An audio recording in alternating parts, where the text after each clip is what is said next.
আসসালামু আলাইকুম ওরহমতুল্লাহি ওবরাকাত। আলহামদুলিল্লাহ রবিল আলমিন ওয়াল আকিবাতু লিল মুত্তাকিন ওয়াসসালাতু ওয়াসসালামু আলা আশরাফিল আম্বিয়া ওয়াল মুরসালিন নবিয়িনা মুহাম্মদ ওয়া আলা আলিহি ওয়া আসহাবিহি আজমাইন, আম্মা বাদ। দ্বীনী ভাইয়ের আমার, আজকের যে বিষয়বস্তু সেটি হলো আল মুলাখ্খাসুল ফিকহি কিতাবের অন্তর্ভুক্ত বাবুন ফিমা ইয়াহরুমু আলাল মুহদিসি মুজাওয়ালাতুহু মিনাল আমাল। এই বিষয়ে সংক্ষিপ্তকার আলোচনা করব। বিষয়টি হচ্ছে যে নাপাক ব্যক্তির জন্য নিষিদ্ধ কর্ম সম্পর্কিত কিছু আলোচনা।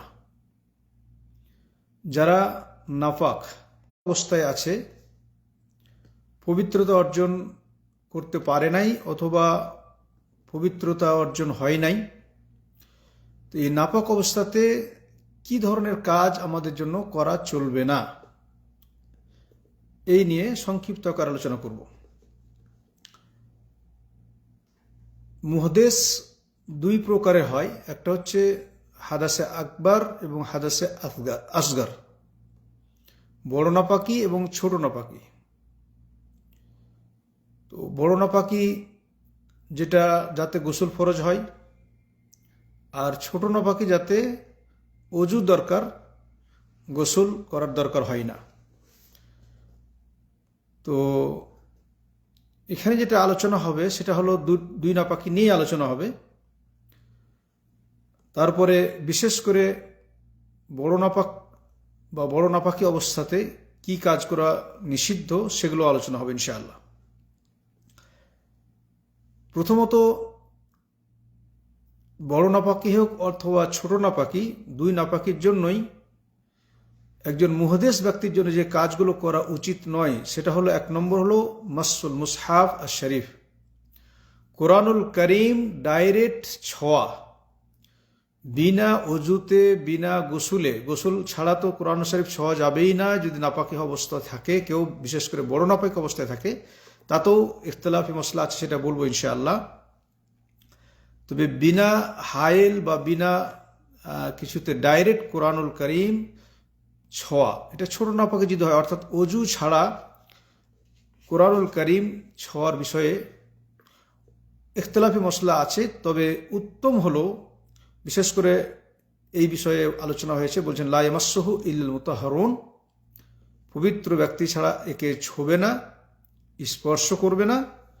তো এই মুতাহহারুনের ব্যাখ্যা নিয়ে ইখতিলাফ আছে। যাই হোক, আমি ওইদিকে যাচ্ছি না। মেন বিষয়টি হলো যে নবী করিম সাল্লাল্লাহু আলাইহি সাল্লাম যেমন লিখেছিলেন এই বিষয়ে আহলে ইয়ামানদেরকে, যে লা ইয়ামাসসুল কুরআন ইল্লা তাহির।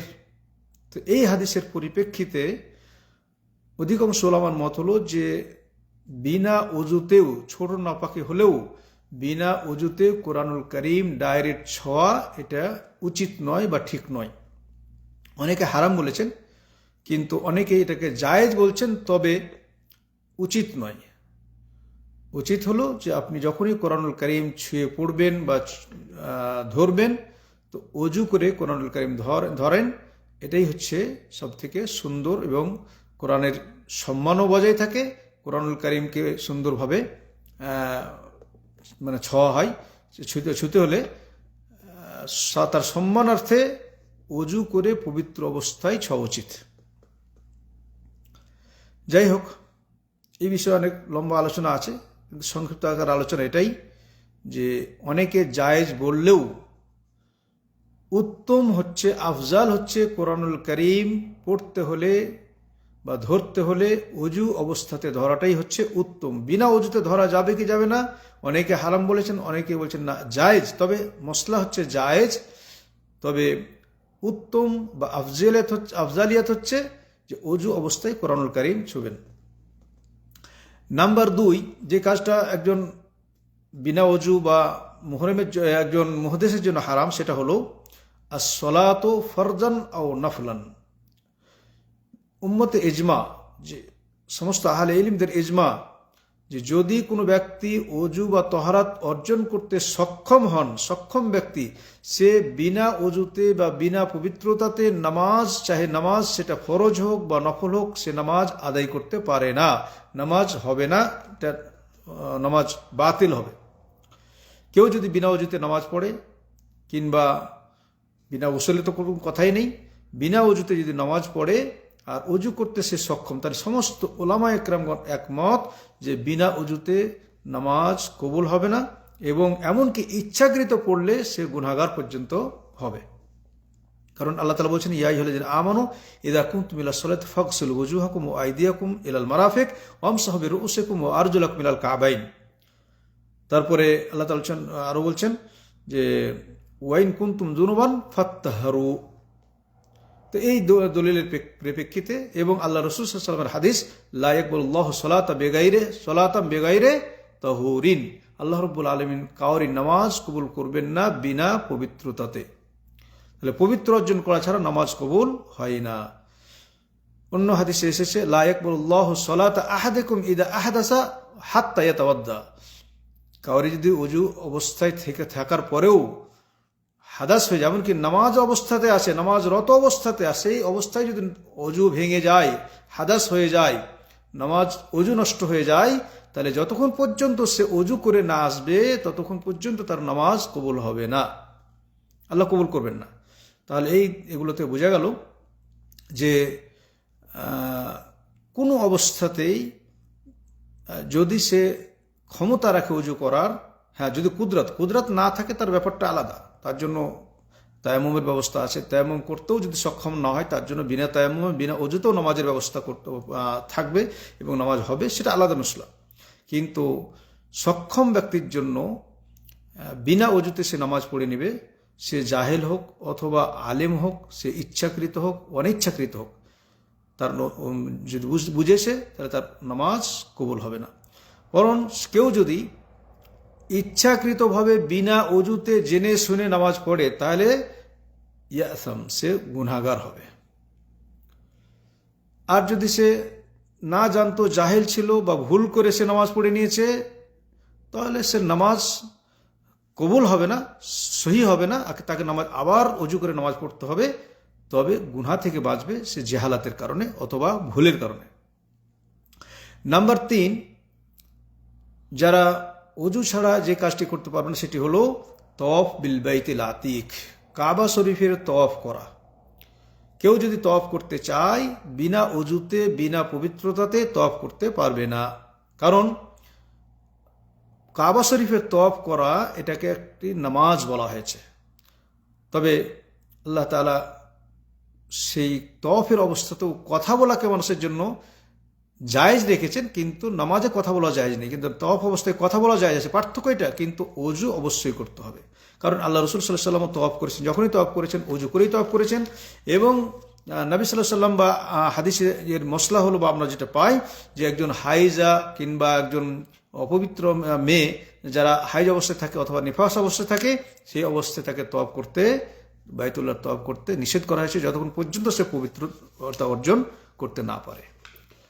তাহলে এই মশলাগুলো আমাদের জেনে রাখা দরকার, যে যতক্ষণ পর্যন্ত এই 3টে মশলা আমাদের উচিত খেয়াল রাখা উচিত, যে আমরা এই 3টা কাজ বিনা অজুতে যেন কেউ না করি।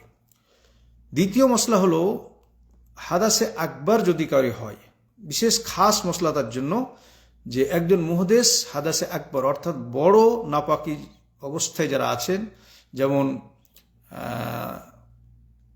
স্বপ্নদোষ হয়েছে অথবা স্বামী স্ত্রী মিলন হয়েছে, তো কেরাতুল কোরআন, বিশেষ করে তার জন্য কোরআন তেলাওয়াত করা পর্যন্ত নিষেধ। কোরআন ধরা তো নিষেধই, কোরআন তেলাওয়াত পর্যন্ত সে করতে পারবে না, তেলাওয়াত করাও তার জন্য নিষেধ। এই বিষয়ে হাদিস আছে, হযরত আলী বলছেন, লা ইয়াহজুবুহু ইয়ানি নবী সাল্লাল্লাহু আলাইহি ওয়াসাল্লাম আনিল কোরআন শাই লাইসাল জানাবা, জানাবাত ছাড়া আল্লাহ রাসূল সাল্লাল্লাহু আলাইহি ওয়াসাল্লামকে কোরআন থেকে কোনো জিনিসে হিজাব এনে পর্দা করতে পারতো না, অর্থাৎ নিষেধ করতো না, অর্থাৎ কোরআন পড়া থেকে। যখন তিনি জানাবাত অবস্থায় থাকতেন তখন কিন্তু তিনি কোরআন তেলাওয়াত করতেন না, তেলাওয়াত করা যাবে না। অন্য হাদিসে আসে যে ইউকরিউনাল কোরআন মা লাম ইয়াকুন জুনুবান, যতক্ষণ পর্যন্ত তিনি জুনবি না হতেন ততক্ষণ পর্যন্ত কোরআন পাঠ করতেন বা পড়াইতেন। যাই হোক, মেন কথা হলো যে একজন জুনবি ব্যক্তির জন্য কোনো অবস্থাতে কোরআন তেলাওয়াত হিসাবে কোরআন তেলাওয়াত করা পড়া এটা নিষিদ্ধ, নাজায়েজ। তবে হ্যাঁ, যদি কোনো কথাবার্তার মাধ্যমে কিংবা কথাবার্তা কোরআনের মুয়াফিক হয়ে যায়, অথবা কোনো কাজে কর্মে কোনো একটা কাজ করছে বিসমিল্লাহ পড়তে হয় অথবা আলহামদুলিল্লাহ পড়তে হয়, তাহলে সেটা কোরআনের আয়াত হিসাবে তেলাওয়াত হিসাবে নয়, এমনি জিকির বা দোয়া হিসাবে সে এই অবস্থাতেও পড়তে পারে। যেমন হযরত আয়েশা রাদিয়াল্লাহু তাআলা আনহার হাদিস, তিনি বলছেন আন্না নবী সাল্লাল্লাহু আলাইহি ওয়াসাল্লাম কানা ইয়াযকুরুল্লাহ আলা কুল্লি আহিয়ানিহি, আল্লাহ রাসূল সাল্লাল্লাহু আলাইহি ওয়াসাল্লাম আল্লাহ রাব্বুল আলামিন সর্ব অবস্থাতে কি করতেন?